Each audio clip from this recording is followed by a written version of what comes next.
Bonjour et bienvenue dans le Cloud Screener, le podcast qui navigue parmi tous les nuages, les petits, les grands, les espagnols, les finlandais, les allemands et plus encore. Alors, on est aujourd'hui avec Monsieur J. Comment vas-tu, Monsieur Jérôme? Je vais bien, je vais faire le point météo comme je te l'ai fait en Vas-y. off. Il fait très froid, Vas-y. on a eu un cyclone, il a fait 4 degrés cette nuit et tempête de sable poussière, tu appelles ça comme tu veux, je sais pas trop, c'était chelou. C'était un peu comme dans Mission Impossible 4, la Ghost Protocol, là, quand il y a une tempête à Dubaï. Ouais. Voilà, mais je suis là, vivant et en pleine forme, toujours debout. Je vais rajouter sur ton point météo, ce genre de tempête de sable est le genre de tempête qui propulse du sable d'Amazonie en direction de l'Europe et qui nous permet de faire une alimentation constante en phosphore pour la partie européenne et notamment pour l'agriculture et les forêts. Voilà, c'était le petit point météo global, écologie, tout ça. Salve Gabriel, comment vas-tu? Ciao, bonjour à tous. Très bien. Ici, il fait chaud. Je suis à l'Italie. Je suis dans le nord-ouest de l'Italie, à Cuneo, qui est presque 90 km de Turin et 200 km de Milan. Et ici, c'est pas froid du tout. J'ai un petit peu d'envie d'être chez toi, Jérôme. Voilà. Ah, lui, ça frange vite. Hein. Franchement, c'est 2 jours dans l'année où il a ça. Hein. Sinon, le reste, Ah ouais. il est à 30 degrés avec 80% d'humidité, le gars. Et je me trompe. Enfin bon, on est dans le Cloud Screener. Posez-vous, prenez à boire. De quoi casser la croûte. Aujourd'hui, on va parler d'intégration. Intégration, néo-usage du cloud, migration. Utiliser le cloud, c'est pas toujours simple, en tout cas moins simple qu'en apparence. Et c'est un peu comme quand moi j'ai commencé à benchmarker les clouds dans une autre époque, il y a plus de 10 ans de cela. Un jeune Anthony mesurait les performances et les prix des clouds. À l'époque, je travaillais pour Cloud Screener. Et il n'y avait pas 200 clouds sur le marché comme aujourd'hui. Il y avait juste Azure, AWS, OVH. Il n'y avait même pas de Google d'ailleurs. Et aucun d'entre eux n'avait des catalogues gigantesques comme on peut les voir disponibles présentement. Et pour moi, la tâche s'avérait relativement facile. Je rassemblais des datas de perf, des datas de prix et plus encore, et je faisais un petit peu de magie. Et je pouvais faire des comparaisons qui répondent à la fameuse question: qui est le meilleur cloud? Mais en fait, c'est pas toujours la question. Les clients, ils venaient nous voir et ils nous demandaient, par exemple, vous qui avez les datas, est-ce que vous pouvez nous faire un cost estimator? Oui, bien sûr. Vous qui avez plein de data, est-ce que vous pouvez comparer ces datas avec mon cloud privé? Tout à fait, bien sûr, il n'y a pas de souci. Ou encore une question, c'était faites mon TCO de mon cloud privé, ou encore d'autres questions. Généralement, avec la data, on peut répondre à pas mal de choses, donc on y allait. Mais basiquement, ces questions, c'était les précurseurs de gros sujets futurs, gros sujets d'aujourd'hui, que sont par exemple le FinOps, que sont l'intégration à un cloud ou à plusieurs, et donc le multi-cloud. Et retour en 2025, je suis ici, là, et je fais tourner Cloud Mercato. Je suis ni FinOps, ni opérateur, ni intégrateur, et j'en connais un. Il s'appelle Gabriel Fronzé. Il est fondateur d'Elementor Cloud. Et apparemment, c'est un ensemble de solutions pour faire un bon voyage dans le cloud. Et à Oui, on celui-ci, espère j'ai que voulu oui. poser pas mal de questions. Pas mal de questions sur qu'est-ce que le cloud aujourd'hui, qu'est-ce qu'il propose. J'ai l'odorat, le sentiment que Gabriele a une, une entreprise qui propose quelque chose d'exceptionnel. Donc j'ai envie de lui tendre le micro et lui poser des questions sur sa vision du cloud et plus encore. Donc les premières choses que j'aurais à dire, c'est bonjour Gabriel. Est-ce que tu peux nous parler de toi-même, nous dire qui es-tu?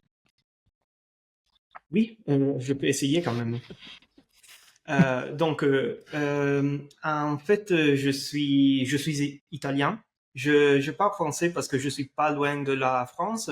Et en plus, j'ai un doctorat que j'ai pris à l'Italie et en France.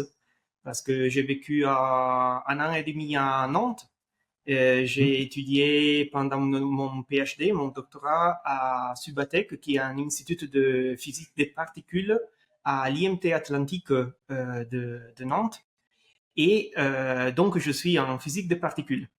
Et donc, ici, il y a déjà un hint, quoi, de quoi ça vient le nom de Elemento, di Elemento à l'italienne, et de tous les produits de Elemento. Parce qu'en fait, ce que nous faisons, c'est de développer de la technologie qui permet de transformer le cloud dans la vraie essence de cloud. Pour moi, le gros problème, la grande chose que j'ai trouvée quand j'étais un chercheur dans la physique des particules et du côté de logiciels, de infrastructure IT, j'ai travaillé 6 ans au CERN à Genève pour des institutions de recherche dans l'environnement de la technologie, de l'informatique appliquée à la physique. C'est que même dans le côté de la recherche, il y a peu de trust. Je vais utiliser un petit peu de mots en anglais quand même. Mais il y a peu de trust dans les cloud providers. Même avec des données qui sont en fait des données qui vont devenir publiques. Donc, les données de la science sont des données qui vont être secrètes pour un petit peu de temps. Et à un moment donné, il devient public parce qu'en fait, la science doit être open dans une manière. Et même dans cet endroit, c'était mieux pendant le Covid, pendant la pandémie. J'étais le seul responsable d'un système de database, de base de données, gèrement des données dans un expériment scientifique. Et j'étais le seul responsable. Et quand j'ai demandé mon chef, qui est un super mec, je lui dis, écoute Stefano, mais pourquoi nous achetons pas un système de database géré par un provider? Parce que je suis pas un DB admin. Je veux découpler cette partie de responsabilité de ma personne parce que nous sommes dans la pandémie quand même. Je peux avoir des problèmes moi-même. Et donc là, il m'a répondu, oui, logiquement, c'est une belle idée, mais en fait, il n'y a pas de trust. Et donc, même si nous pouvons envisionner cette possibilité, cette direction, du côté de la gouvernance, de la côté scientifique, c'est pas gérable, ça.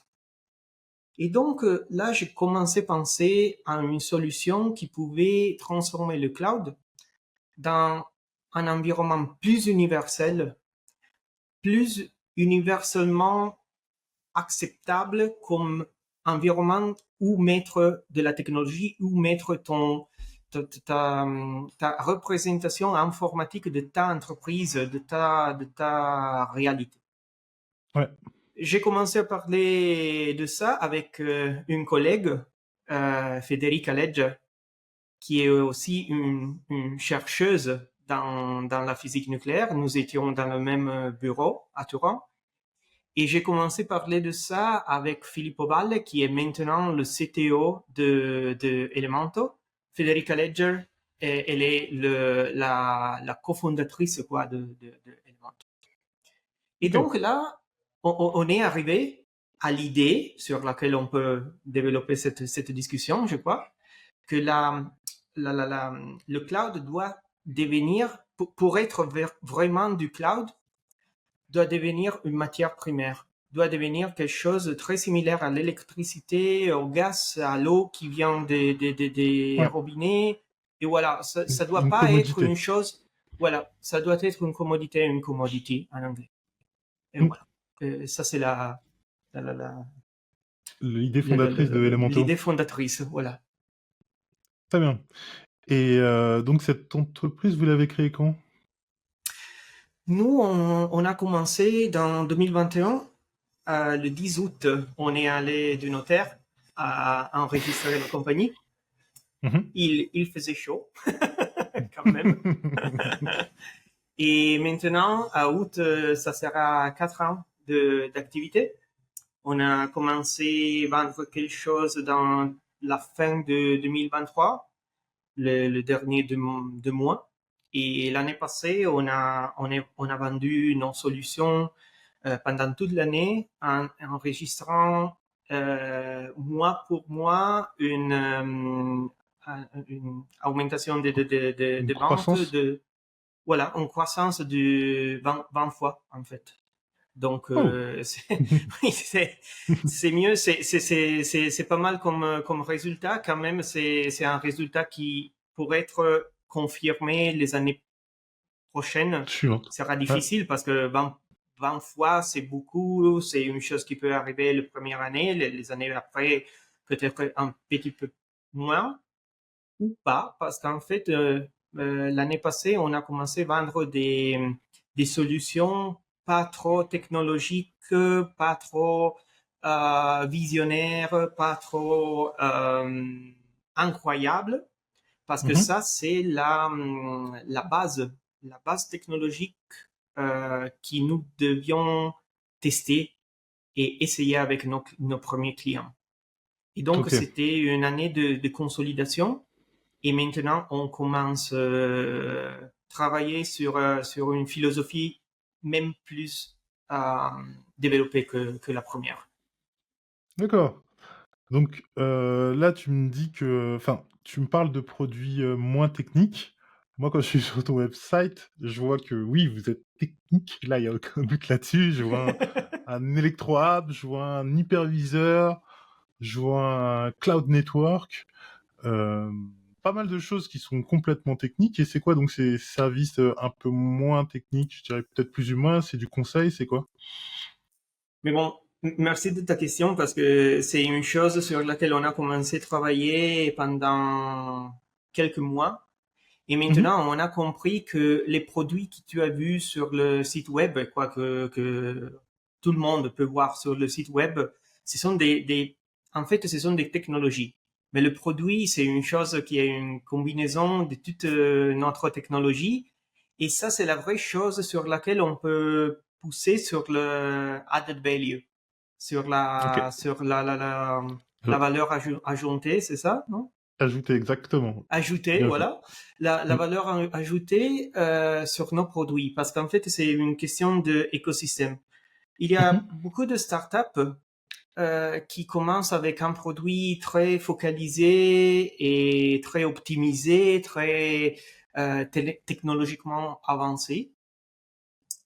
Mais avec Elementor, nous sommes des techniciens, nous avons commencé comme techniciens.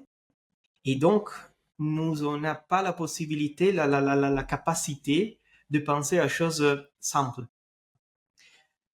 Nous, on commence toujours avec avec des problèmes qui ont beaucoup de côtés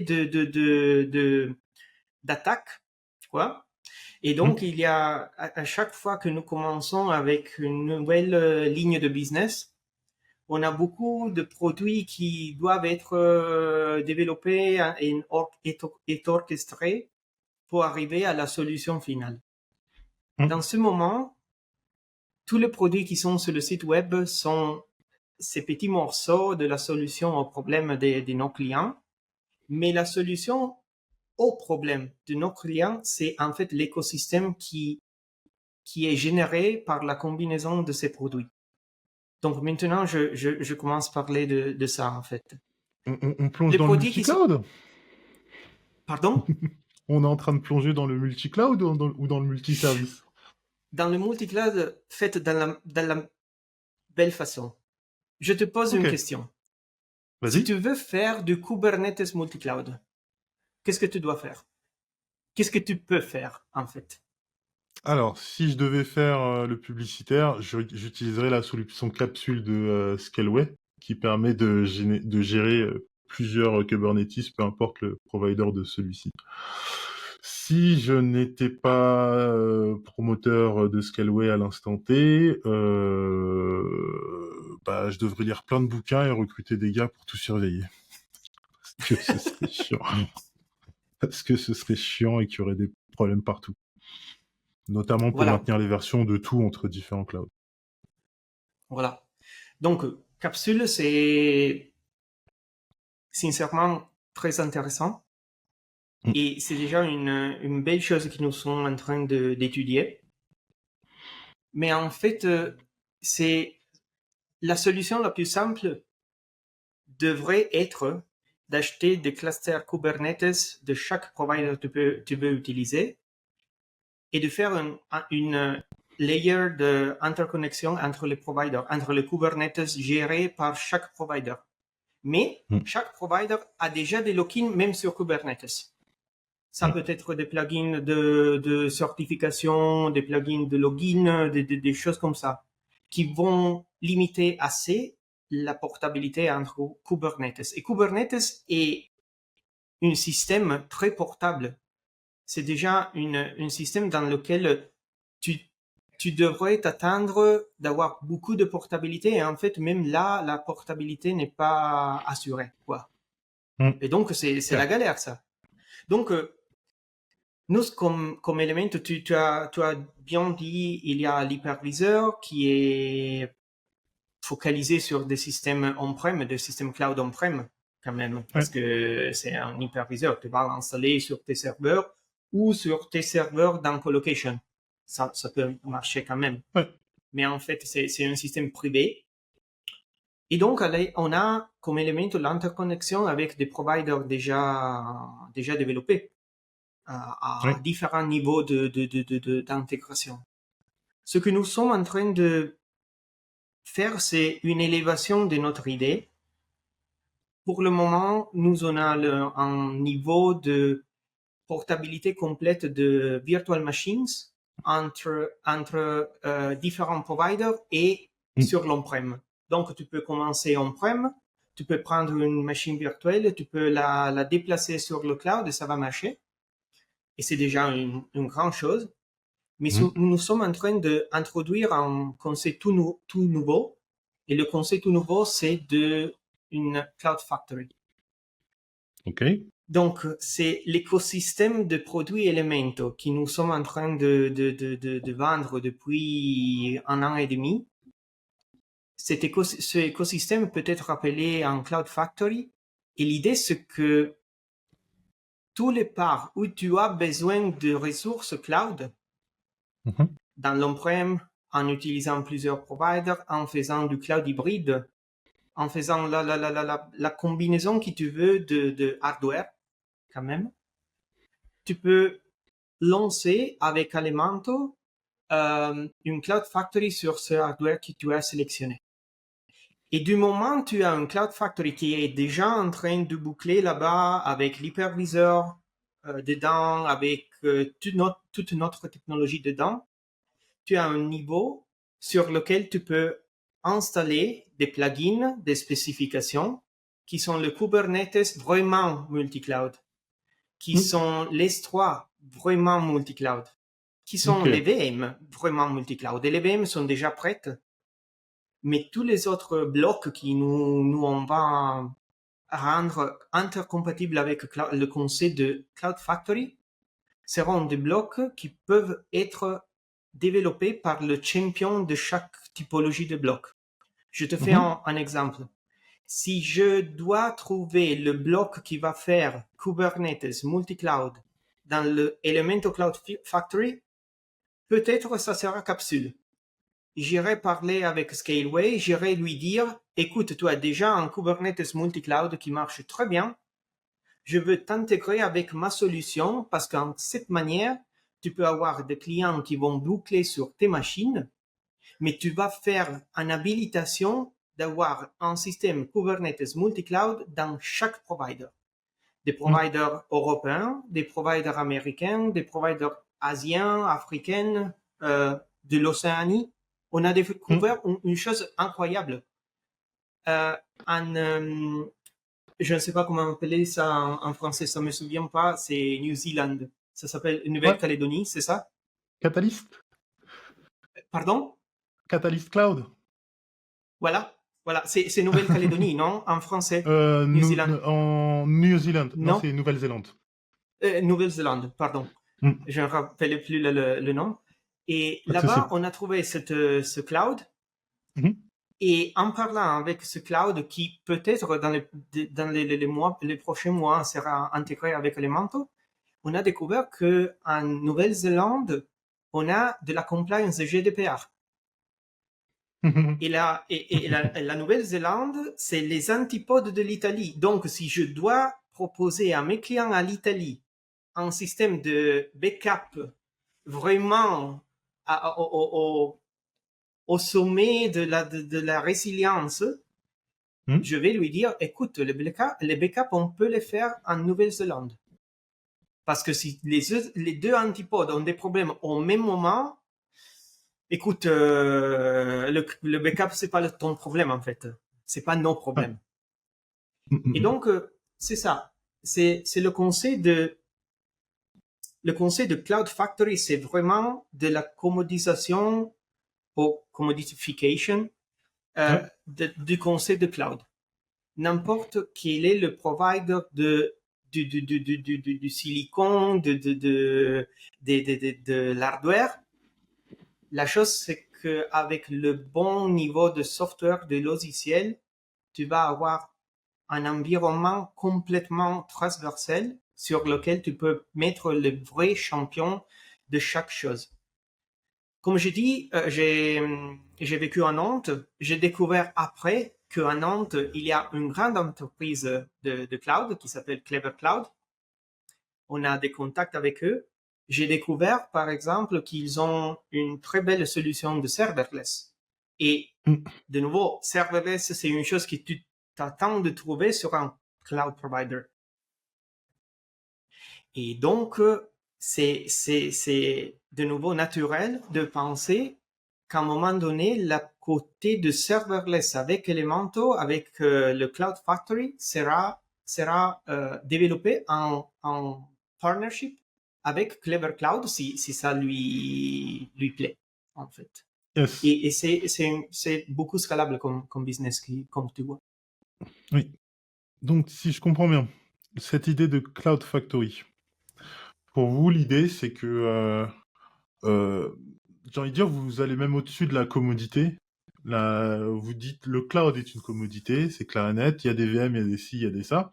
Le problème, ça a l'air d'être la friction entre différents services, les comprendre pour l'utilisateur lambda, c'est chiant. Moi, je le sais, parce que c'est mon travail. Mais il y a un autre problème, c'est celui que tu nous as cité dès le départ, c'est aussi la confiance. Quelle confiance je peux avoir entre un cloud X, Y ou Z. Donc, avec Elementor Cloud et votre Cloud Factory, je peux dire mon objectif c'est ça.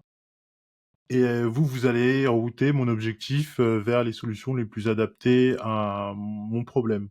Et quand je dis adapté, si je comprends bien, vous pouvez me choisir en fonction du hardware qui sera adapté à ce dont j'ai besoin.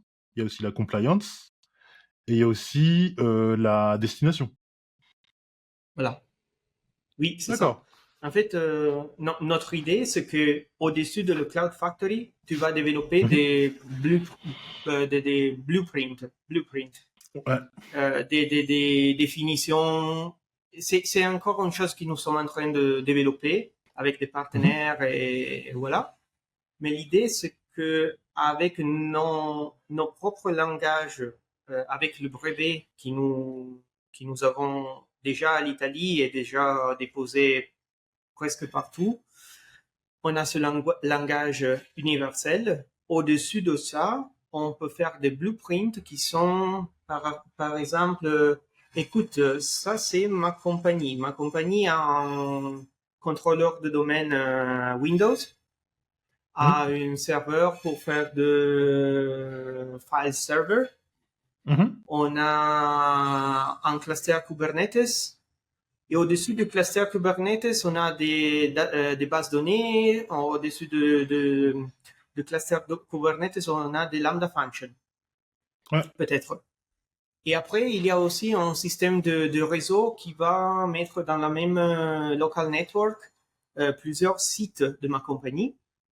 Tu vas décrire ça dans une JSON, YAML, TOML, n'importe quoi, dans un système qui est univoque, quoi. Et tu auras aussi la possibilité de dire, écoute, le Kubernetes doit être dans un provider qui a cette certification de sécurité de compliance. Où je veux tous les providers, tous les systèmes qui vont boucler sur des providers avec des certifications green sur l'utilisation d'énergie. Et donc, ce blueprint doit être complètement portable.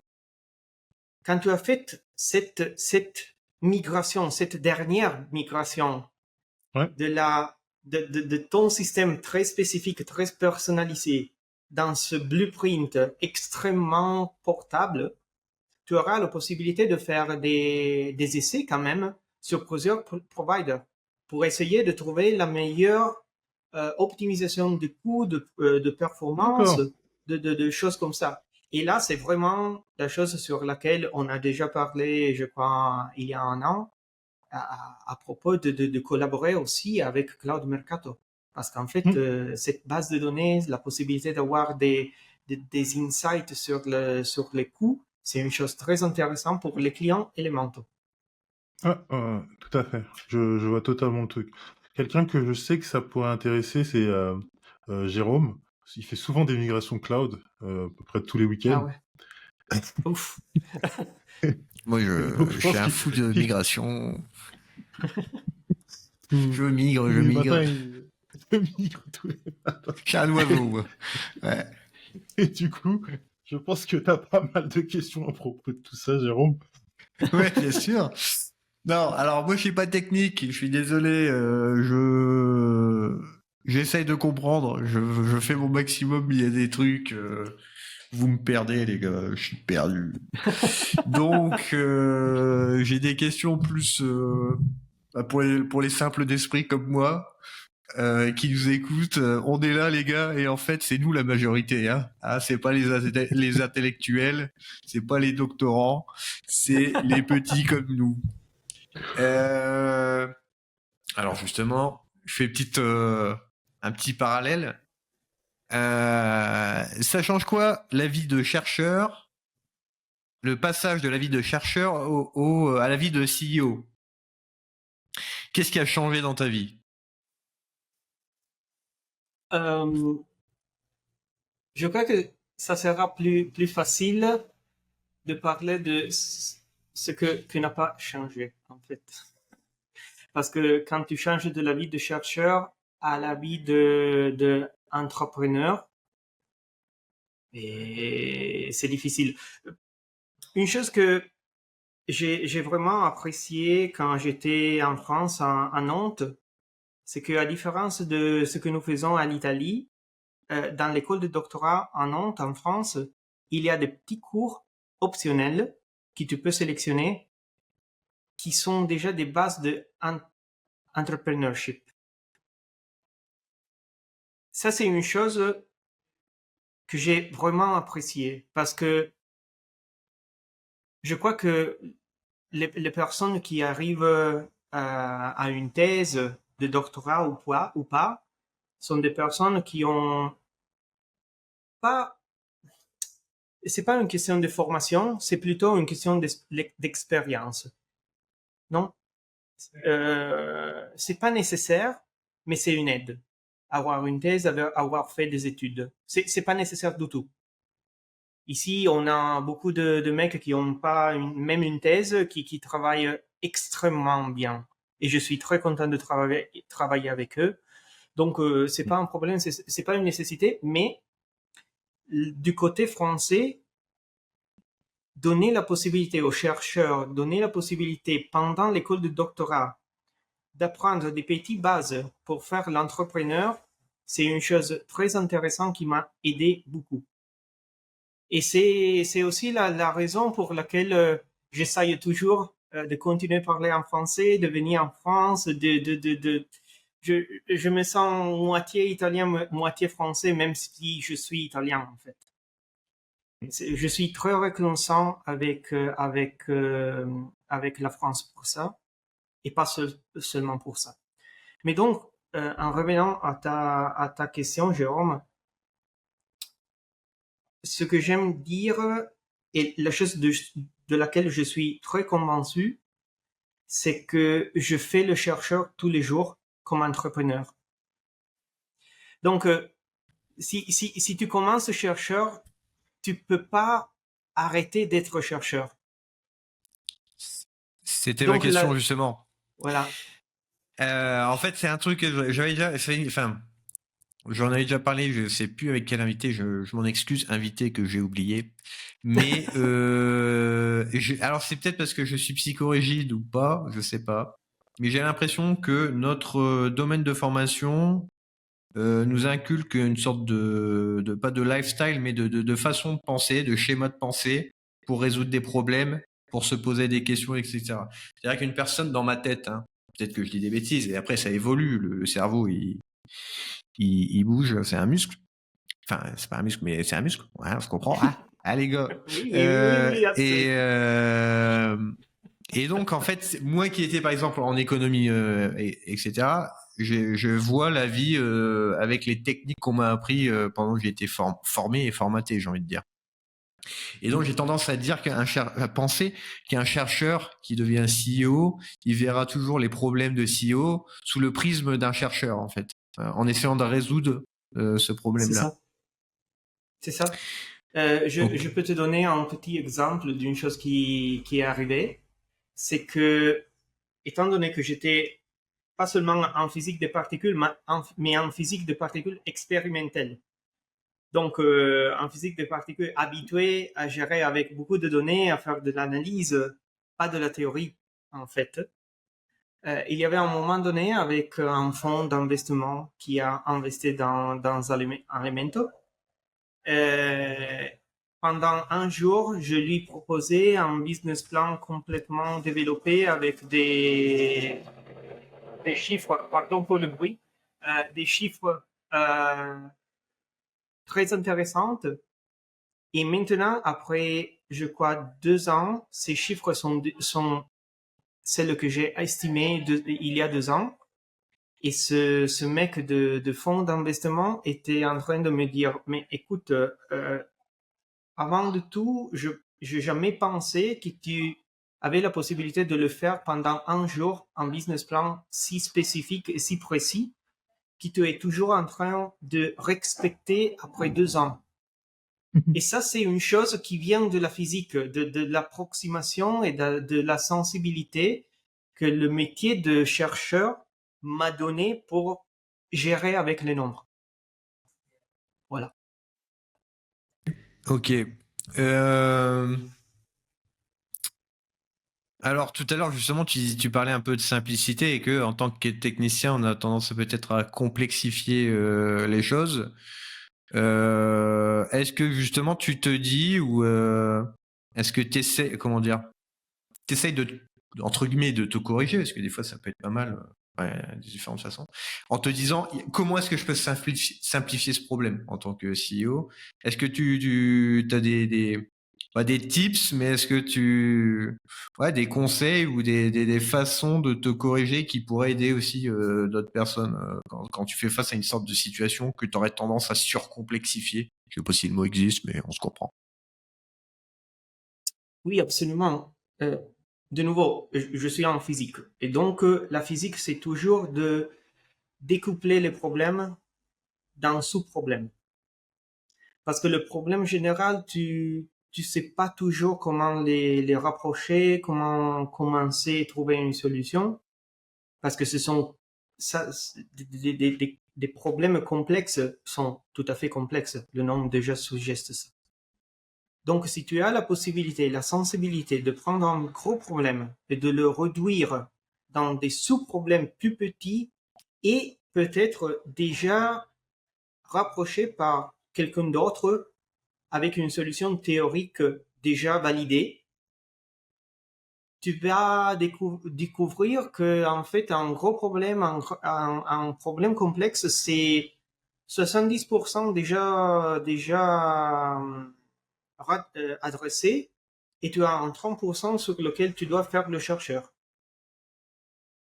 Donc, la physique, c'est toujours de la perspective. Et donc, c'est toujours très important quand tu commences à boucler sur un problème, de trouver la bonne perspective, la bonne base, la bonne direction des axes cartésiens, quoi.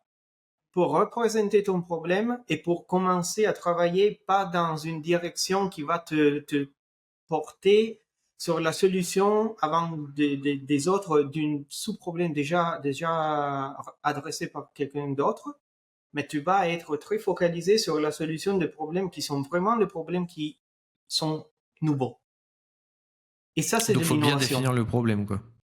Voilà. Il faut bien le définir et après, il faut prendre ton temps pour trouver la bonne perspective, la perspective meilleure. Et après du tout, ça doit être fait avec une méthode scientifique. Tu dois pas trouver les KPI, les KPI, je ne sais pas comment les résultats. ouais, les KPI, voilà. Les KPI, L'enfer. tu dois les définir avant de commencer à trouver une solution au problème. Parce que sinon, tu vas introduire des bias. Parce que tu seras incentivé à trouver des KPI qui vont représenter une belle réussite de ta solution au problème. Mais ça, c'est un bias. Tu dois essayer d'être très honnête, on dit ça en français, oui, très honnête avec toi-même. Tu dois pas be a liar to yourself. You have to be honest with yourself. Tu sais, c'est ça. Intégrité. Ok, et c'est vachement intéressant parce que justement c'est un truc, alors des fois on se perd dans le travail sous la masse de choses qu'on a à faire et on en oublie l'objectif. Et en fait, le fait de ne pas avoir de destination, bah on va un peu dans tous les sens et un peu nulle part. Tous les chemins mènent à Rome. Petit clin d'œil à l'Italie, capitale. Et bref, bon. Autre question.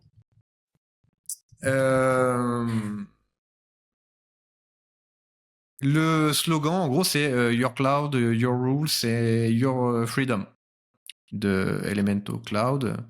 Est-ce que ça découle du...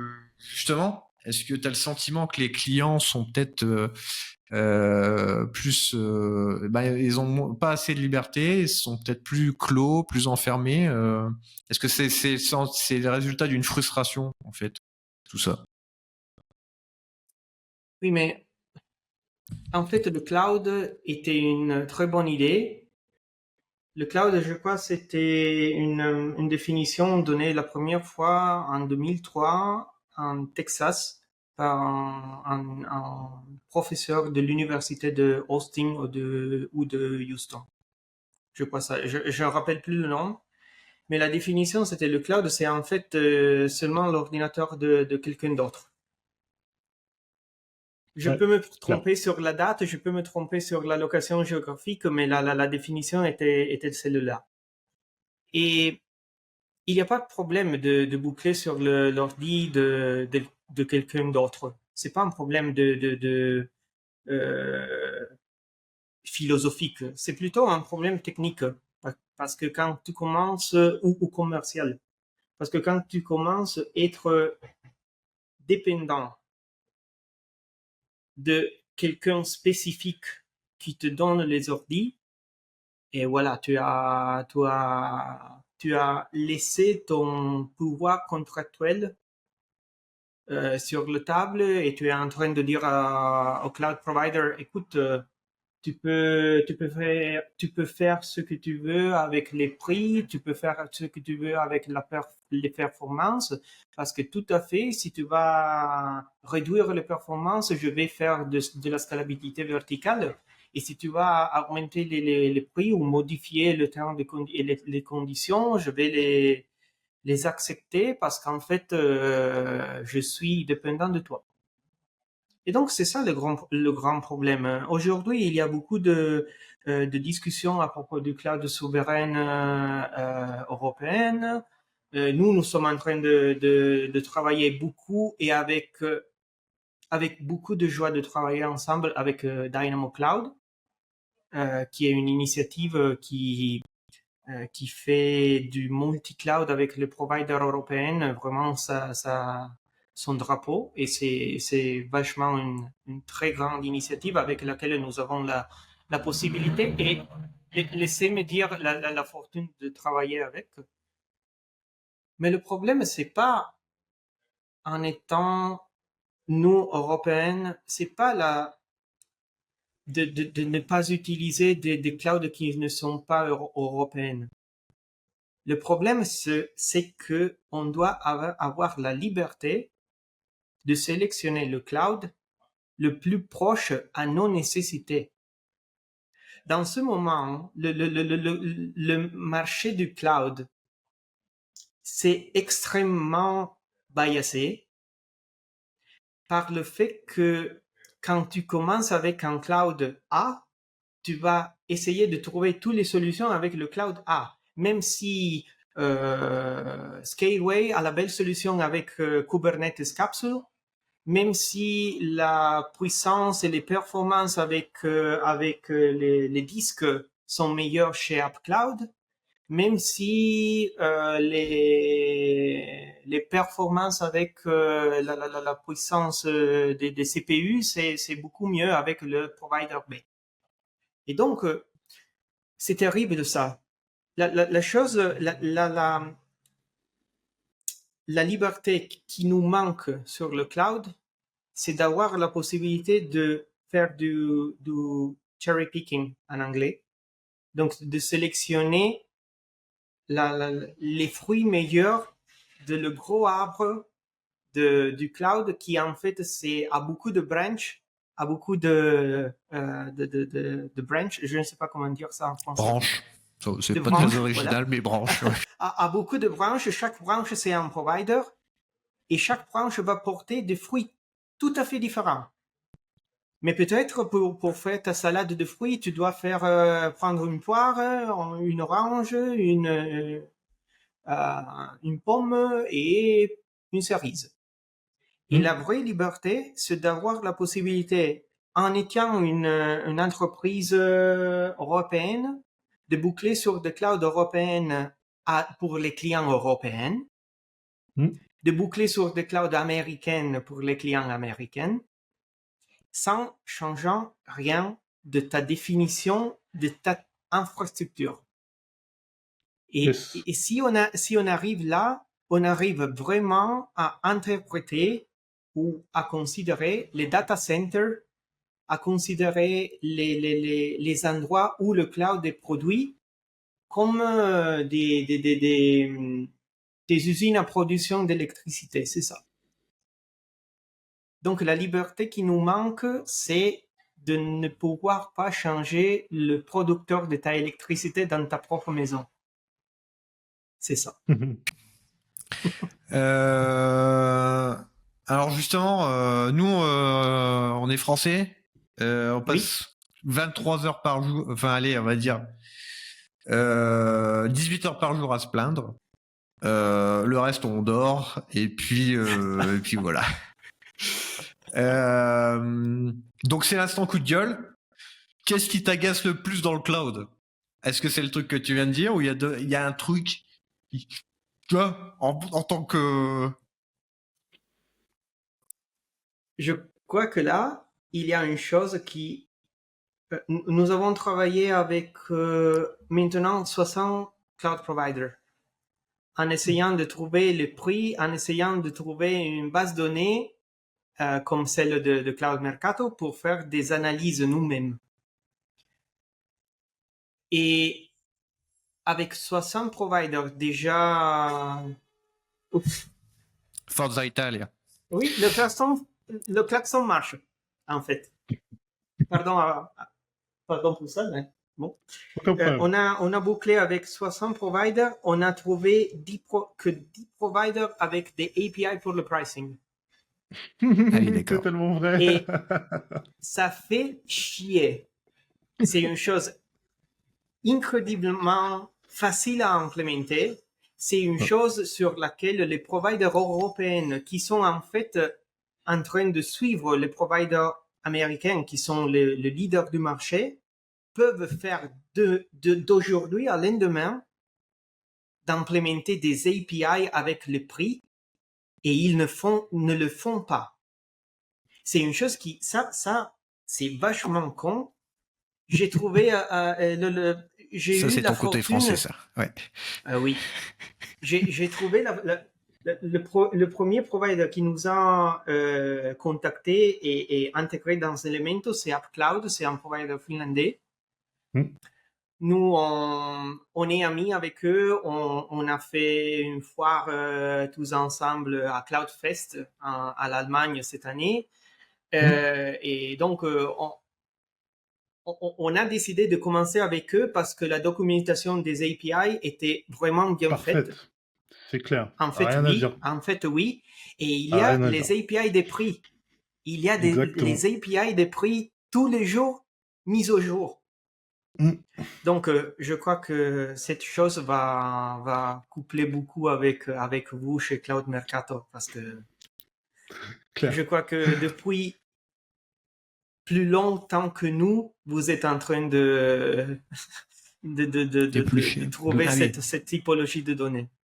Ouais. Voilà. Bah, en fait, si je peux donner un conseil général pour les prix, Uh-huh. basiquement, il y a le plus beau cas, la meilleure façon qui se présente à moi, c'est quand je fais un Mhm. list flavor, par exemple, ou un list de Mhm. type de DB ou quoi. Il me donne la liste Mhm. des 50 flavors qui existent avec le prix dans un field. Le prix à l'heure, Voilà. le prix au mois. Ça, ce serait le plus beau. Un petit peu moins beau, il me met un autre endpoint pour me dire voici les prix. C'est pas grave, c'est qu'un autre endpoint. Et Bon. sinon, s'il n'y a pas ça dans l'API, ce que je peux donner comme conseil à tout le monde, c'est vous allez sur le site du... Non, vous allez sur Google, DuckDuckGo, Quant ou peu importe, et vous dites par exemple Cloud Provider XYZ, estimateur de coût. Et là, il va vous envoyer vers l'estimateur de coût du Cloud Provider, donc une application web en ligne pour pouvoir estimer les coûts et faire une infra et savoir combien elle va coûter. Mais pour faire ça, généralement, le cloud provider, il a besoin d'une API. Et cette API, elle va pas être faite par le cloud provider directement par ses équipes techniques, ça va être l'équipe marketing qui va souvent prendre un petit stagiaire et qui va lui dire fais-nous l'API pour l'estimateur de coût. Donc il aura un truc qui marche, souvent avec un commentaire qui dit ces prix ne sont pas fiables, ne vous fiez pas à ça, mais que c'est utilisé sur l'estimateur de coût. Et du coup, on a une API publique qui a été faite par Mathias le stagiaire, et qui nous permet d'avoir les prix de manière plus ou moins non officielle. Et sinon, le troisième moyen, c'est celui que je fais aussi beaucoup chez Cloud Mercato. Je rentre en contact avec tous les cloud providers et j'essaye d'entretenir des relations avec eux en leur disant, quand il y a des changements dans vos prix, contactez-moi. Mhm. Et voilà. Donc, Mhm. c'est les moyens que j'ai pour trouver les prix. Mais le petit truc du cost estimateur, ça m'a servi pendant des années sur Google, avant qu'ils fassent leur API de price. Ça me sert sur pas mal de clouds, je crois, Linode peut-être, ou d'autres, mais c'est quelque chose d'officieux au final, mais qui marche très bien. Voilà. Voilà. Mais en fait, ma question, c'est celle-là, que j'ai trouvé nous, on a trouvé en cloud provider, un des plus grands, en fait, qui a le configurateur en ligne Mm. avec les idées des idées Ouais, de chaque div dans la page HTML qui vont changer à chaque refresh. c'est ça. Donc, c'est quoi ça? Et ça c'est une manière très, très agréable et éthique de commencer comme provider européen à être très compétitif. Et Ouais, c'est simple. C'est pas de la logique de se fédérer, c'est pas de la logique de faire des choses de intercompatibilité. Ça, c'est une chose qui Elementor va faire tout à fait. Mais de ton côté, si tu commences à publier ça avec Cloud Mercato, tu auras des mecs qui vont on va trouver sur pouvoir. Cloud Mercato Mm. AWS et les prix des cloud providers européens Mm. sans des fautes. Parce qu'en fait, quand tu es en train de faire de parsing pas officiel, tu as des fautes. Forcément. Tu vas les avoir. Et donc, Mm. ça c'est con. Et si je peux lancer un petit appel à l'aide à IBM, s'il vous plaît, Mhm. IBM, mettez-nous une API officielle pour les prix. Là, j'ai aucune solution chez eux. quand je regarde comment fonctionne le truc, c'est un appel pour avoir une clé, pour avoir une clé, pour avoir une autre clé, pour avoir un cookie, pour pouvoir questionner leur API GraphQL et avoir les prix. S'il vous plaît, faites quelque chose. Te retends le micro, Jérôme. J'ai lancé mon cri d'appel à l'aide. C'est tout bon. J'ai donné ce goût pour la rage et ah, Il a fait ressortir côté français de tout le monde. la là, bête. comme ça, Voilà, la bête française. En- Merci, Jérôme. Voilà. Merci beaucoup. De rien. Alors, Ça, c'est une des choses que tu vas apprendre seulement en vivant en France, pas en étudiant français. C'est ça. C'est du quotidien. Pardon si j'ai touché la sensibilité de quelques spectateurs. Pardon à propos non, de ça. on le sait, t'inquiète. Il y a pas de souci.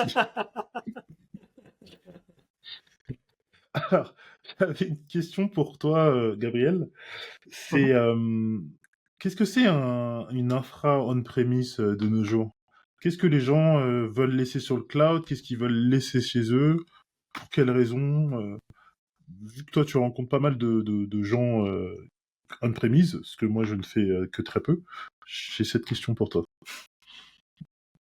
Donc, en étant un start-upper, je suis toujours en train de trouver des recherches de marché qui vont suffrager mes idées, mes philosophies, mes propositions à mes investisseurs.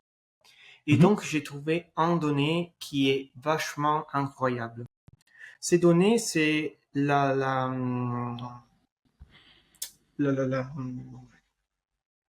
ne rappelle plus le nom. C'est la présence du marché année sur année pendant les prochaines 7-8 années, ça dépend. Ouais. C'est CAGR, Compound Annual Growth Rate.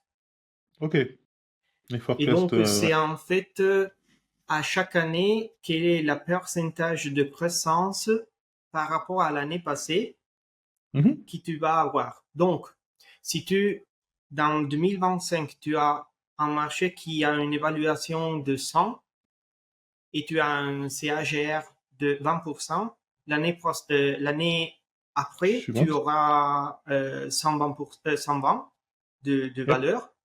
L'année après, tu auras 120 plus 20% de 120. Ok. Donc, c'est le CAGR, c'est le Compound Annual Growth Rate. Ouais. Donc, si tu vas évaluer cette valeur sur le cloud public, ça va te donner entre 20 et 25%. Donc, c'est beaucoup, c'est pas mal. Ouais. Si pendant 2023,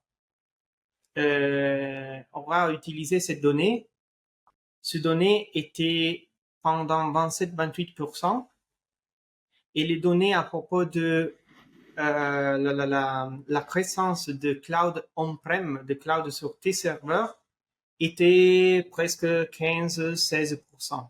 Donc, il y a une présence, mais petite. La présence de 15% avec un marché des solutions digitales qui est plus haute de 15%, va te dire les ressources on-prem sont en train de laisser de l'espace aux ressources en cloud public.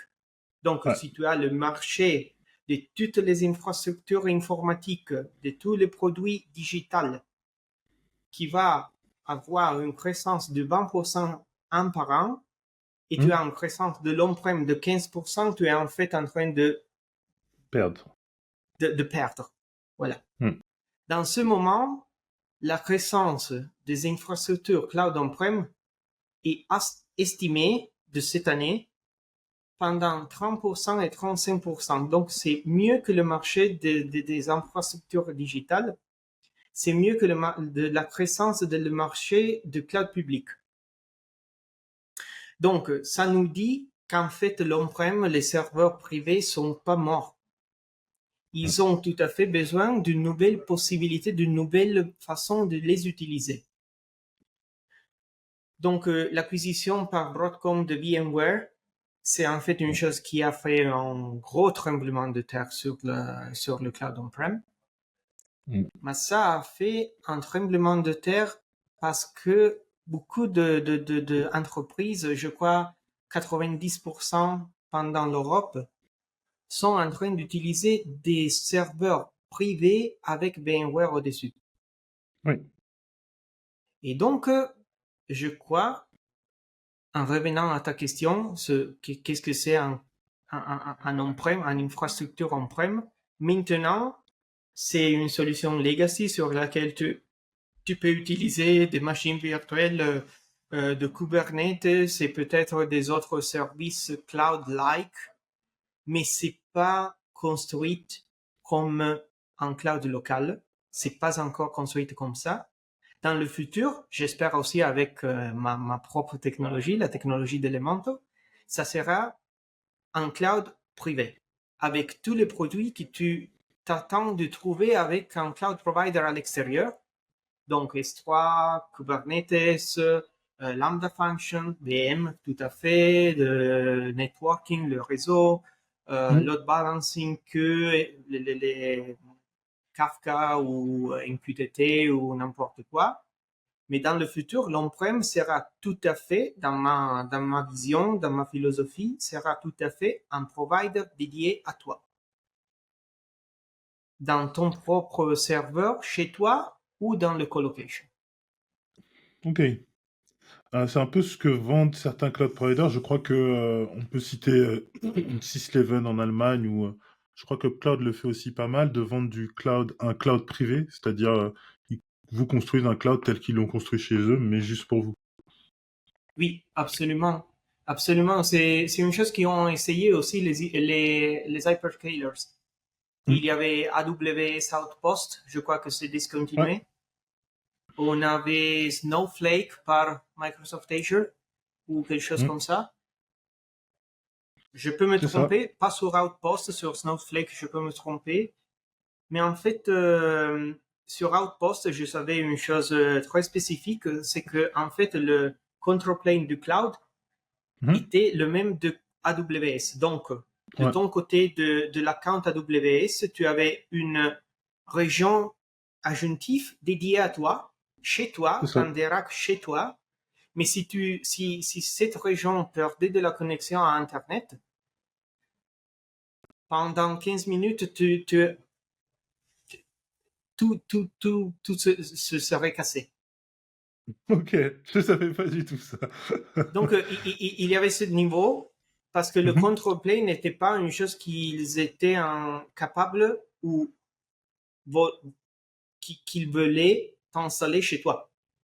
Ouais, tout à fait. De mon côté, l'on-prem doit être possible à utiliser aussi dans des endroits digital divide.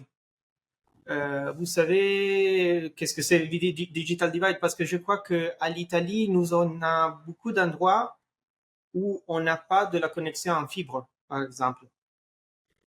Nous, on appelle ça les zones blanches. Voilà. Mortes. Ça s'appelle les zones blanches. Mais par exemple, si tu as une minière pas utilisée dans les montagnes, c'est une très belle place où placer un data center. Mais tu n'as pas de la fibre. Il n'y a rien du tout. Ouais. Et donc, avoir la possibilité d'avoir des petits endroits ou des gros endroits où produire du cloud. C'est vraiment l'exaltation du concept de cloud on-prem. Et si tu veux un petit insight sur, d'après moi, quelle est la vision que j'ai pour le cloud on-prem d'ici à 5-6 ans, je crois que le cloud on-prem prendront part à un projet plus grand dans lequel le cloud on-prem vont, avec priorité, produire du cloud pour l'utilisation locale. Mhm. Mais s'ils ont la possibilité de produire plus de ressources cloud, vont partager cette ressource cloud en étant payés pour ça. Hmm. À la manière Donc c'est des gens qui achètent des panneaux solaires et qui peuvent revendre l'électricité voilà, c'est aux fournisseurs. exactement ça. Donc tu vois la direction c'est la même qui on a vu, mais pas nous, mais nous comme humanité, on a vu pendant les révolutions industrielles. Tu Hmm. commences avec le carbone, tu commences avec l'électricité à avoir un produit qui devient commodité. Hmm. Et commodité, ça signifie que tu peux la produire simplement tout autour de la Terre. En fait, tu peux Ouais. la trouver de la même façon tout autour de la Terre. Et quand tu Hmm. as fait ce premier passage de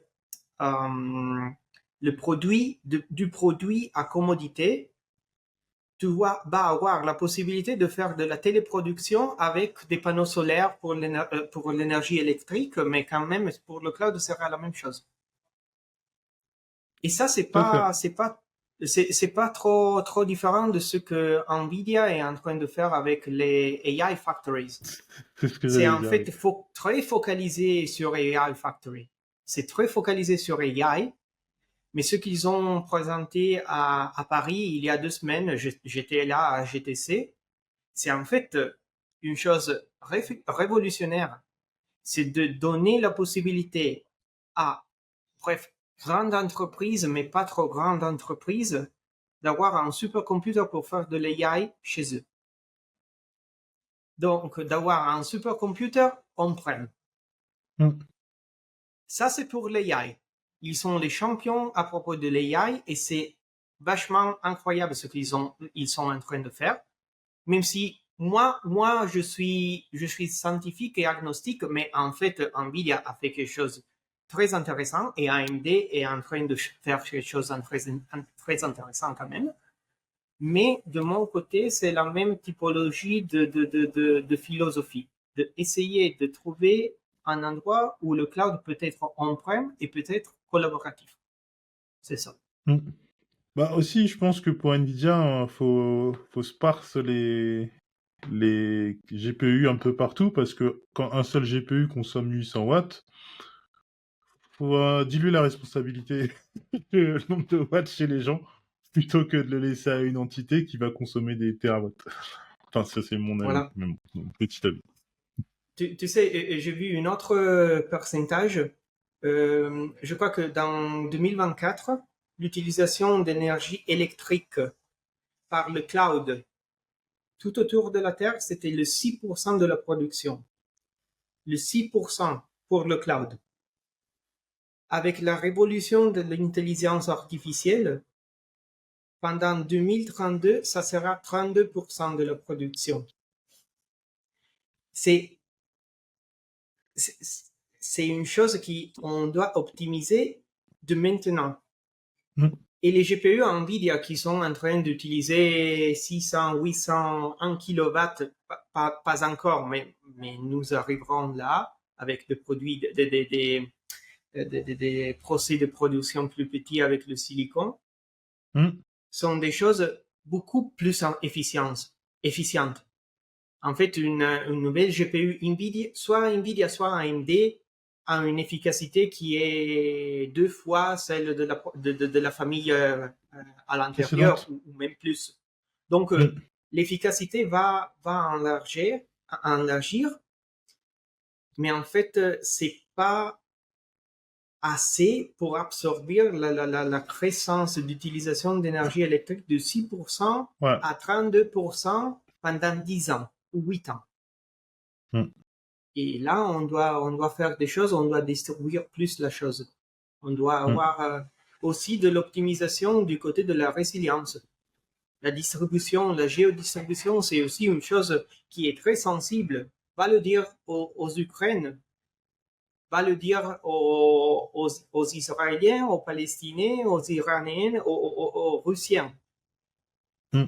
La résilience, aussi maintenant avec toutes les guerres qui sont tout autour de la Terre, et même avec les guerres qui vont commencer pendant les années prochaine parce que c'est la nature humaine, quoi. Il y a des guerres. Je vais pas poser des évaluations sur Pertinence. la pertinence des guerres. Mm. Je vais dire, il y aura des guerres.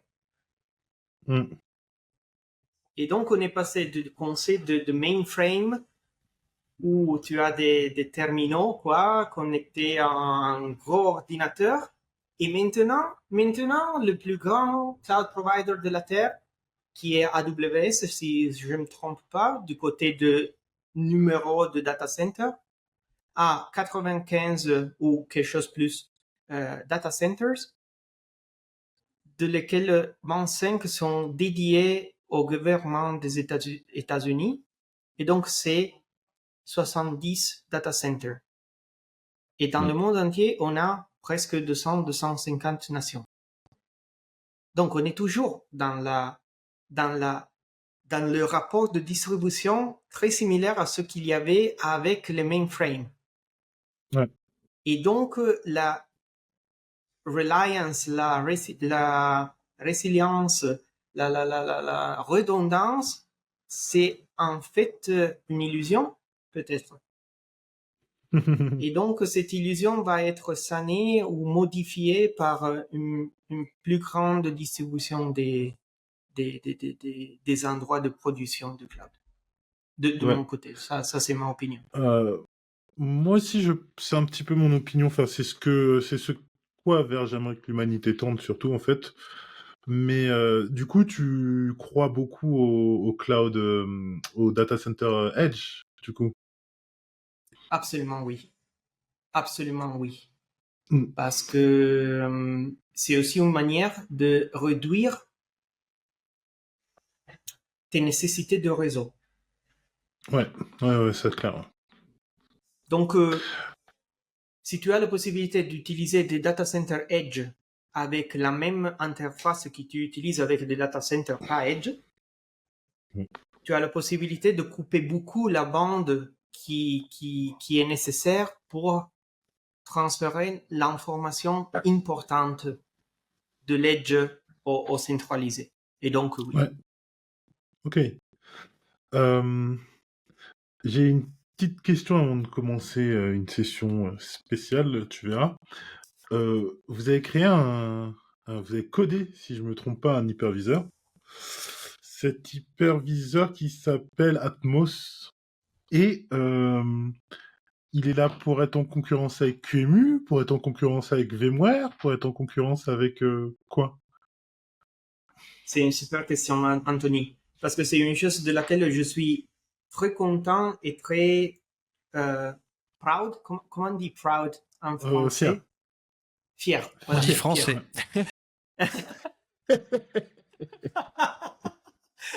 Bon, je suis très français à propos de mon hyperviseur.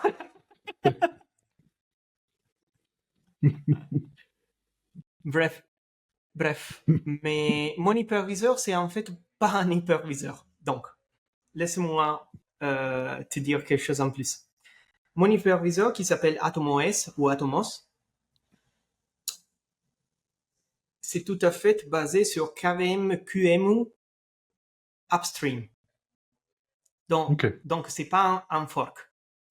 C'est pas une branche détachée. C'est en fait un hyperviseur qui est une customisation.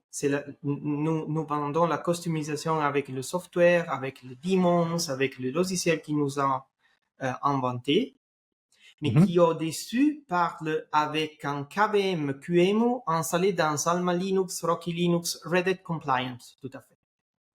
Ok. Donc, nous, on n'a pas l'arrogance de dire nous avons la possibilité de développer une distribution tout à fait nouvelle. On n'a pas le pouvoir de faire ça.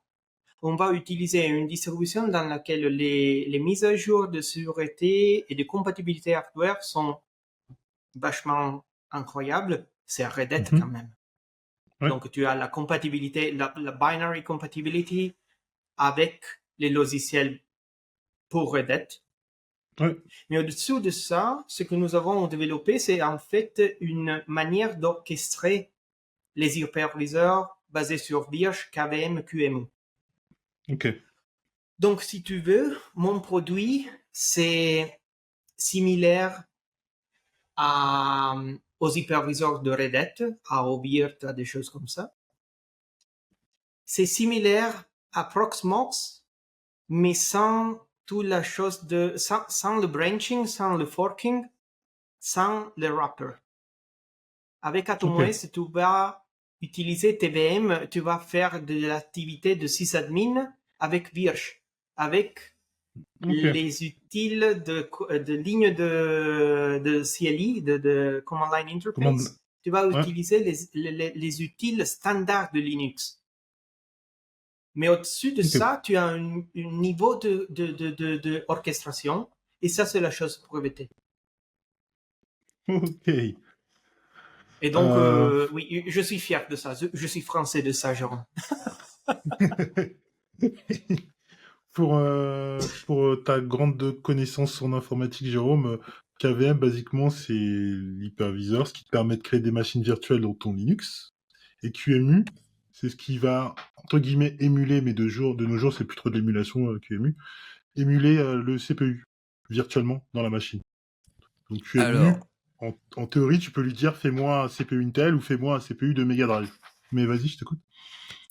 pour le coup, je connaissais parce que quand j'étais sous Linux, long time ago, je faisais de la virtualisation de distribution, justement, où je testais. Alors, VirtualBox, c'était beaucoup plus simple, mais il y avait aussi KVM à l'époque que je ne savais pas utiliser. Je copiais et collais, hein. Je suivais les tutos sans réfléchir. Mais en tout cas, je connaissais un petit peu. Tu étais un hacker. Je suis un hacker, je suis un Anonymous, j'ai mon masque posé là en cas de coup dur, et puis j'ai une capuche et je travaille dans le noir. Nous sommes légion, Jérôme. Allez hop. Nous sommes légion. Alors, on va commencer une petite session, Gabriel. Ça s'appelle le Cloud Client Simulator. Alors, le principe, c'est que c'est un petit jeu comme ça où il va y avoir différents clients qui vont t'alpaguer et te dire « Attends, est-ce que tu peux m'aider, s'il te plaît je comprends pas. » Et voilà. Et à toi de fournir les éléments qui peuvent les emmener vers un meilleur voyage dans le cloud. Et donc, on commence avec le stage 1. Le stage 1, c'est une dame qui s'appelle Marie Cloud. Et Marie Cloud, elle a une société de conserve de sardines, donc sardines en boîte, qui vend internationalement sur Internet. Donc elle a mis la sardine, c'est la première à avoir mis les sardines sur Internet en fait, et à les avoir rendues hype, et ça a très bien marché. Et du coup, ils ont une grosse infra Kubernetes chez AWS, mais ils sont 3. Parce qu'il n'y a pas grand-chose à faire non plus, mais il y a quand même beaucoup de clients. Et un jour, Marie Cloud, qui est un CTO, son CTO lui dit « Mais AWS nous met des penalties de X euros par mois parce qu'on utilise une vieille version de Kubernetes. » Sauf que lui n'a pas forcément les compétences pour se mettre à jour sur Kubernetes et de comprendre et d'aller lire les roadmaps et d'aller lire les release infos, etc. Qu'est-ce que tu peux faire pour Marie Cloud? Donc ça c'est difficile, quoi. Parce que ça, c'est aussi en lock-in, en fait.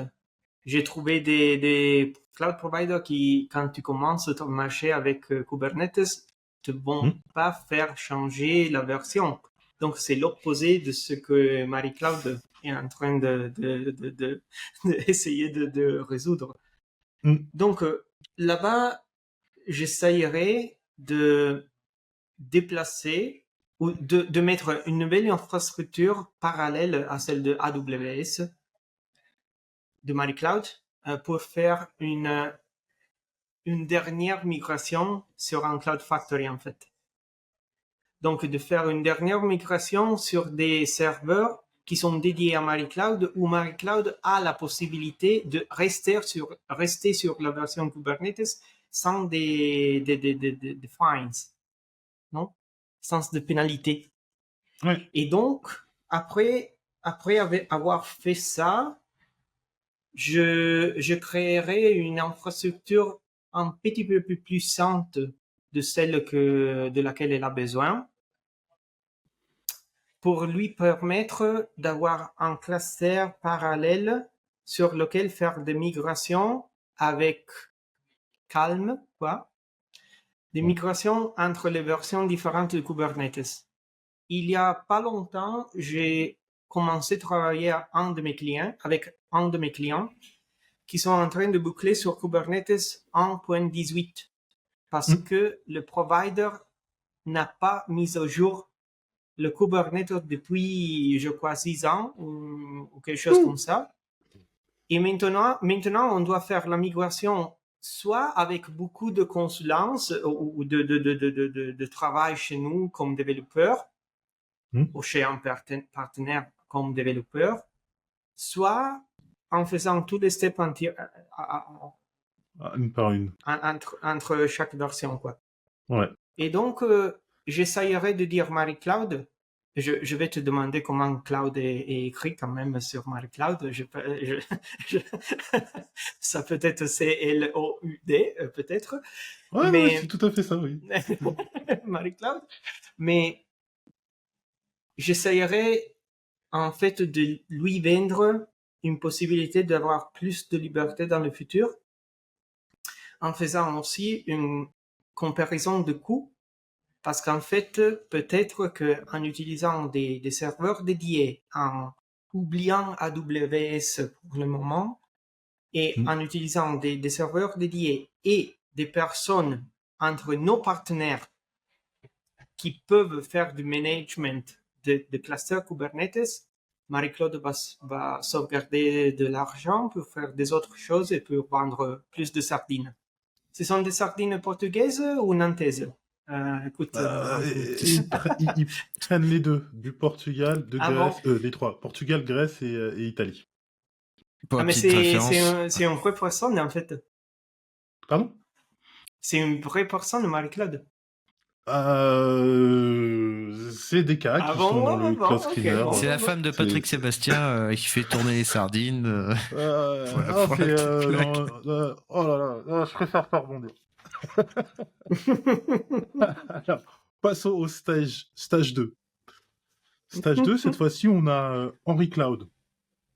Henry Cloud, il a une chaudronnerie, donc il fait des chaudrons. Je sais pas si tu vois c'est quoi les grosses casseroles. C'est quoi le chaudron? Ah bon, oui.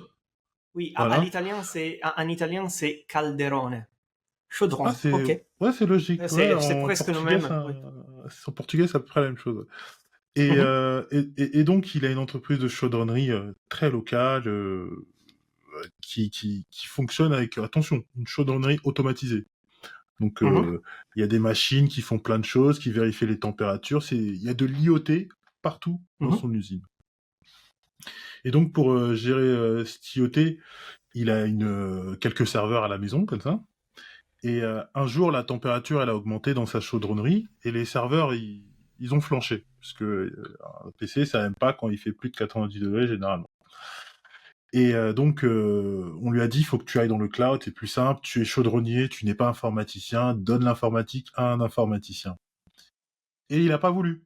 Il n'a pas voulu, Henry Cloud. 3 mois après, il s'est retrouvé dans la même situation, tout a encore flanché. Et on lui répète, va dans le cloud. Et du coup, ces gens autour de lui qui lui disent va dans le cloud, ils en peuvent plus parce que lui, il ne veut pas donner son principal outil à un fournisseur. Et donc, ils appellent Gabriel Fronzé et ils lui disent est-ce que tu peux arriver à convaincre Henry Cloud d'aller sur cloud? On a entendu que tu as une solution qui pouvait l'aider avec des clics, etc. et des choses simples et des abstractions. Qu'est-ce que tu peux répondre à Henry Cloud qui est le grand frileux et qui ne veut pas aller dans le cloud? Mais tout d'abord, je commencerai en lui disant écoute, Henry Cloud, je ne vais pas essayer de te convaincre.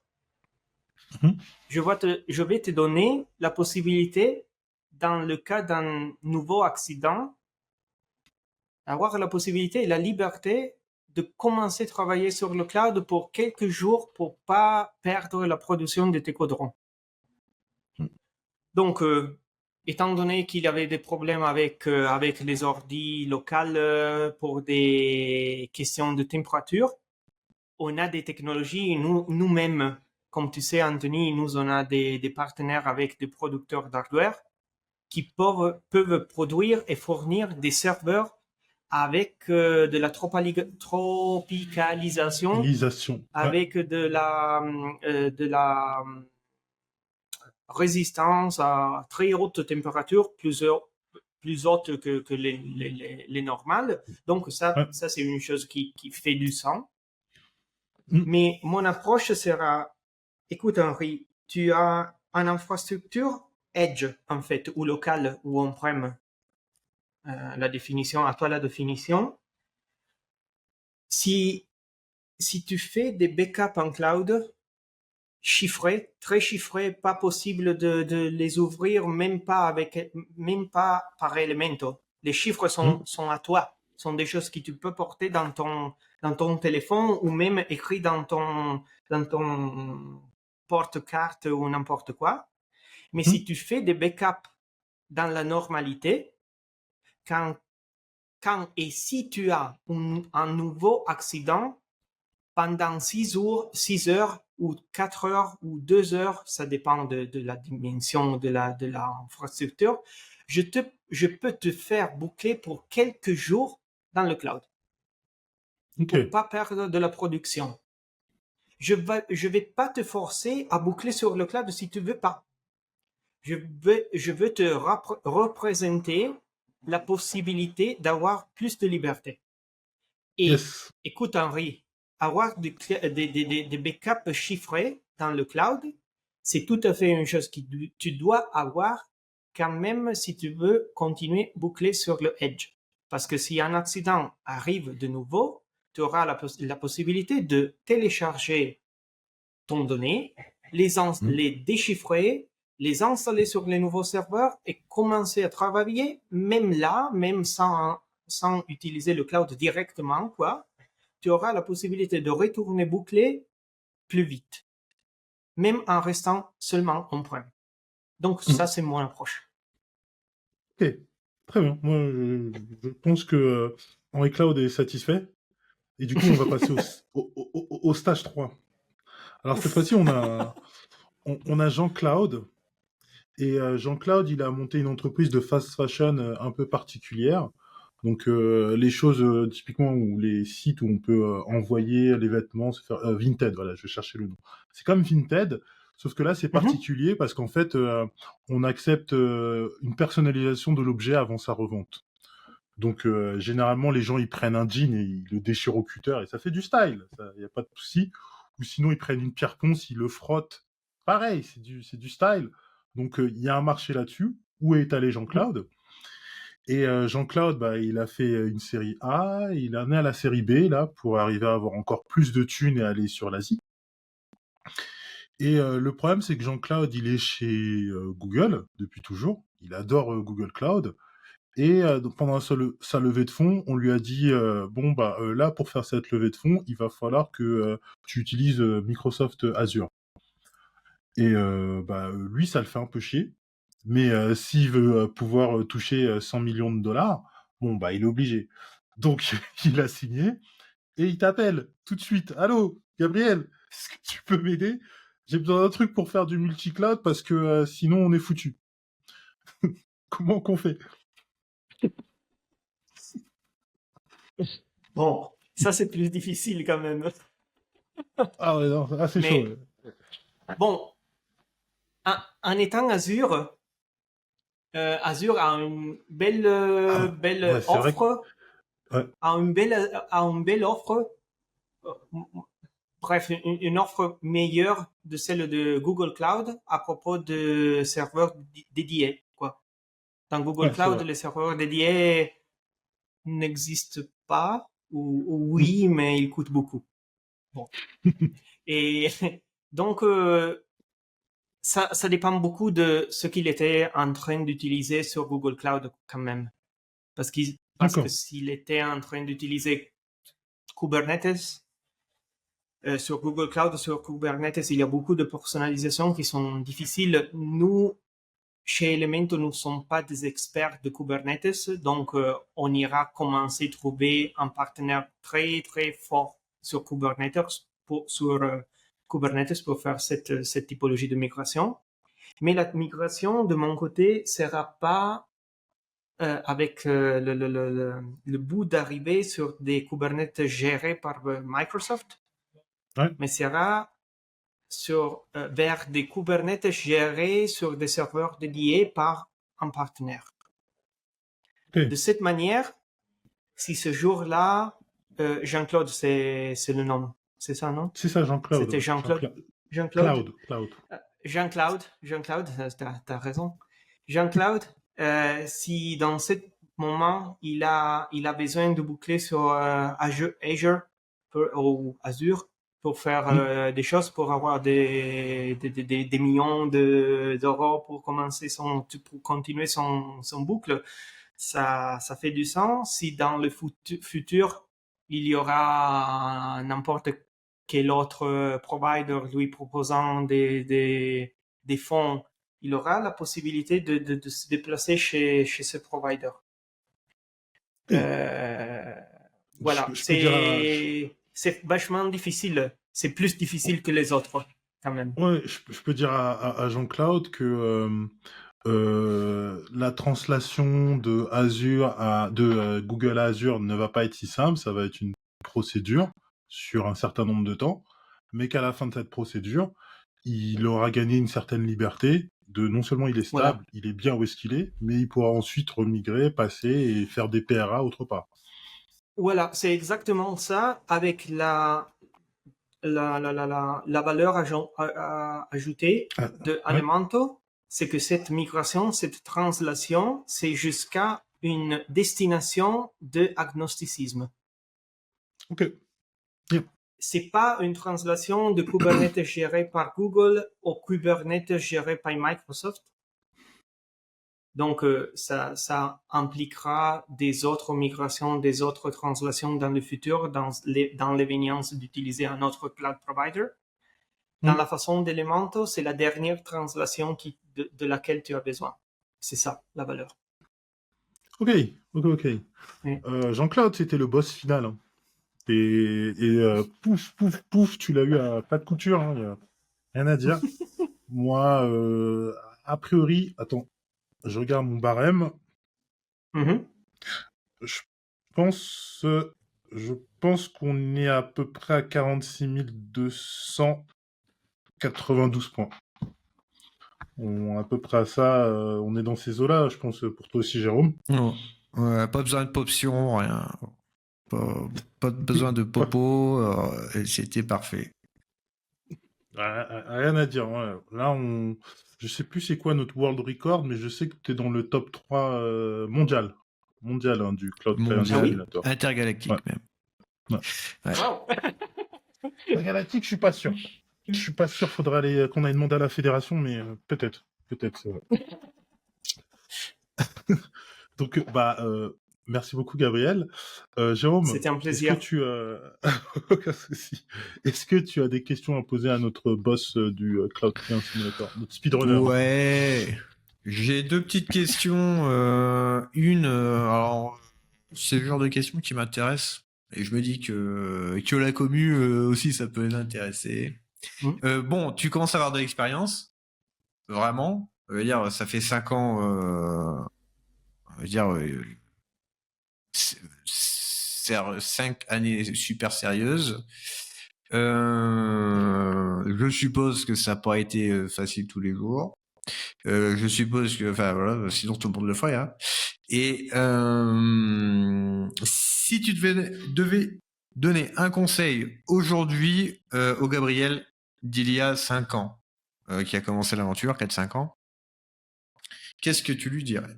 Que lui dirais-tu en bon français? Je pars d'une chose que j'ai appris pendant mon voyage dans Elementor. J'ai pris, je crois, 2 ans et demi, 3 ans pour l'apprendre. donc j'essayerai d'anticiper ça. C'est qu'en fait, un entrepreneur a toujours la nécessité et est mandatoire pour le... On dit comme ça, mandatoire en français? Devoir. Oui, voilà. C'est un devoir d'un entrepreneur, pardon à propos de ça, mais c'est un devoir de l'entrepreneur en essayer de faire boucler tous les gens qui sont en train de boucler avec lui dans la même manière. Donc, s'il y a des problèmes, tu dois être prêt à les écouter de tes mecs qui travaillent avec toi, les filles, les hommes qui travaillent avec toi. Tu dois essayer d'être le résoluteur des problèmes entre les personnes, des problèmes de travail qui font pas boucler dans la manière optimale tes collaborateurs. Donc, quand tu commences une entreprise en étant presque seul, et tu commences à voir le premier employé, le deuxième, le CTO, le CSO, etc., tu commences à être beaucoup individualiste. Et avec les investisseurs, tu dois toujours être individualiste. Parce que les investisseurs veulent te voir très fort, très convaincu de ta vision, de ta philosophie. Ils veulent Confiant. quand même voir le team, quoi. L'équipe, c'est très importante. Mais personne ne m'a dit, except pour un mec qui s'appelle Claudio Pacini. Il est aussi un start-upper ici à l'Italie. Claudio? Oui. Vas-y, continue. Claudio. Claudio. Oui, c'est ça. Il fait de l'AI privé dans une belle manière.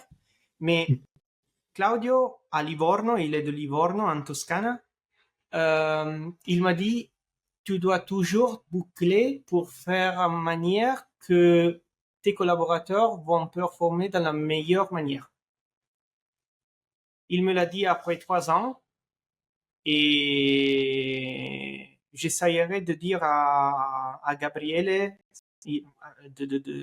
au Gabriele de 4 ans avant, de commencer plus tôt de faire ça. D'accord. L'efficacité à tout prix. Oui. L'efficacité à tout... Non, c'est le welfare. Le vivre bien l'entreprise pour tes collaborateurs à tout prix. L'efficacité, c'est l'effet. C'est pas ce que tu dois essayer de créer les conditions pour avoir le résultat. Créer les conditions, de penser aux conditions. D'accord. Ok. J'ai commencé à faire ça et c'est mieux. Ok. Dernière petite question pour moi. Dans les années à venir, là, c'est quoi l'objectif pour Elemento? Ouf. Des petites questions, Jérôme, quand même. On va dire le chemin, on va dire. Est-ce que c'est de renforcer les équipes? Je sais pas, peut-être pas les années, on va dire, sur le futur. Donc, ce que je peux te dire, c'est mon propre rêve. De Gabriele Franze, chef de Elemento, founder de Elemento. Mon rêve, c'est que Elemento va devenir un point fixe pour tout le monde qui travaille avec le cloud. Je veux pas Elemento to be d'être acquired, to be racheté par des autres entreprises. J'espère qu'Elemento peut-être va acheter des autres entreprises en faisant une idée de joint venture, de commencer à travailler tous ensemble dans cette direction. Peut-être avec les partenaires sur chaque plugin de notre Cloud Factory, avec des joint ventures de cette façon, de cette direction. Mais j'espère que Elemento va être un point une direction fondamentale pour travailler sur le cloud. Je suis en train de travailler pour ça. Et j'espère que Elementor sera à un moment donné pas acheté, mais peut-être dans une IPO, dans la bourse. Et ça, c'est mon rêve. Après tout, on doit être réaliste. Le rêve doit pas être réaliste. Elementor essaye de faire ça. C'est une startup, c'est une...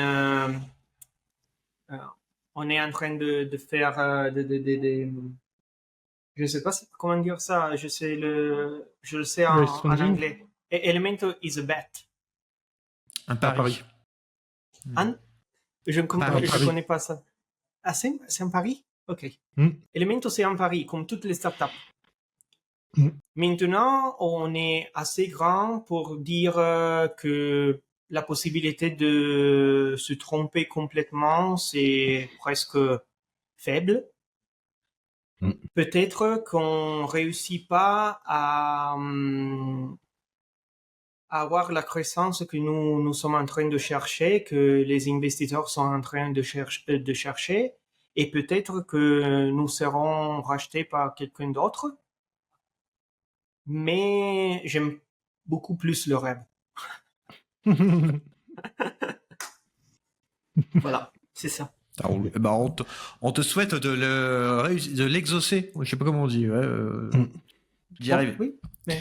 On souhaite de réaliser le rêve tout en faisant, tout en étant bien français. C'est-à-dire fier. Absolument. Oui. Alors, ça fait une petite heure et demie qu'on discute. J'ai pas envie de faire un format qui va durer 2 heures, malheureusement. Personnellement, moi, ça me va. Hein, mais c'est que les gens, ils ont du mal à digérer quand ça dure trop longtemps. Donc, j'avais juste une dernière requête pour toi, Gabriel. C'est, est-ce que tu pourrais nous laisser un mot de la fin? Quelque chose que tu voudrais laisser dans la tête de nos audio téléspectateurs. Ça peut être un super film que tu as vu récemment, ou un livre que tu as lu, ou la conclusion, ou la pensée que tu as eue sous la douche hier soir pendant que tu faisais des grandes frasques philosophiques dans ta tête. Comme tu veux. Bon, je suis très passionné à propos de la fantascience, et un de mes livres, de mes séries plus que je préfère s'appelle The Expanse. Et donc, j'irais dire l'expansion. Avoir la possibilité de s'expandre, avoir la possibilité de passer les frontières, parce que en fait, la science et la technologie doivent être sans frontières. Et bon, voilà. Donc, avoir la possibilité de s'expandre avec beaucoup de liberté. Comme ça, il y a aussi un petit référence à la France. toujours. Faut être français. Eh bien, merci Gabriel. Merci à vous. Quant à toi, cher audio téléspectateur, 1h30 que tu es là, c'est vraiment bave de ta part. Je peux que te remercier. Si juste je peux te demander un tout petit truc. Si tu as apprécié ce podcast, si tu as apprécié cette discussion, smash le bouton like, commente, mais on est français. C'est dans les commentaires, comme ça, voilà, on sait que t'es français et que voilà. Et partage, mets 5 étoiles sur Spotify, ou 4 étoiles pour ne pas abuser si t'en as envie. Moi 5 ça me va, mais 4 étoiles s'il n'y a pas de souci. Et sur ce, il me reste plus qu'à vous souhaiter une bonne journée, bonne soirée, ça dépend quand est-ce que vous écoutez ou regardez notre podcast. Et à la prochaine.